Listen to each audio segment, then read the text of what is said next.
মেক্সিকোর দক্ষিণাঞ্চলে গত শুক্রবার 6.5 মাত্রার শক্তিশালী ভূমিকম্পে অন্তত 2 জনের মৃত্যু হয়েছে এবং বহু ভবন ক্ষতিগ্রস্ত হয়েছে বলে জানিয়েছে বার্তা সংস্থা রয়টার্স। গুয়েরেরো অঙ্গরাজ্যের গভর্নর ইভলিন সালগাদো জানিয়েছেন ঘর ধসে পড়ে 50 বছর বয়সী এক নারীর মৃত্যু হয়েছে। এছাড়া স্থানীয় গণমাধ্যম জানিয়েছে মেক্সিকো সিটিতে নিজের অ্যাপার্টমেন্ট থেকে নিচে নামার সময় সিঁড়িতে 66 বছর বয়সী এক বৃদ্ধ প্রাণ হারিয়েছেন।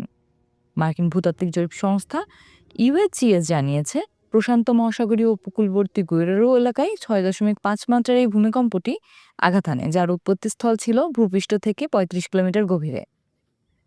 মেক্সিকোর সিসমোলজিক্যাল সার্ভিসের তথ্য অনুযায়ী শুক্রবার দুপুর পর্যন্ত 420টি আপ্রাশক অনুভূত হয়েছে, যার মধ্যে সবচেয়ে শক্তিশালীটির মাত্রা ছিল 4.7। ওই অঙ্গরাজ্যের বিভিন্ন স্থানে মহাসড়কে ধস, গ্যাস লিকেজ এবং ঘরবাড়ি, সরকারি ভবন ও হাসপাতালের ক্ষয়ক্ষতির খবর পাওয়া গেছে।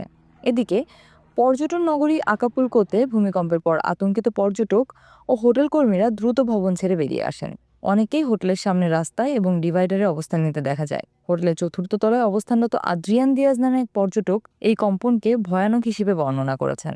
1985 সালের মেক্সিকো ভূমিকম্পের সাক্ষী ফার্নান্দো রোহাস বলেন, এই ঘটনাটি পুরনো তিক্ত স্মৃতি মনে করিয়ে দিলেও তার হোটেলটি এবার বড় ক্ষতি ছাড়াই টিকে গেছে।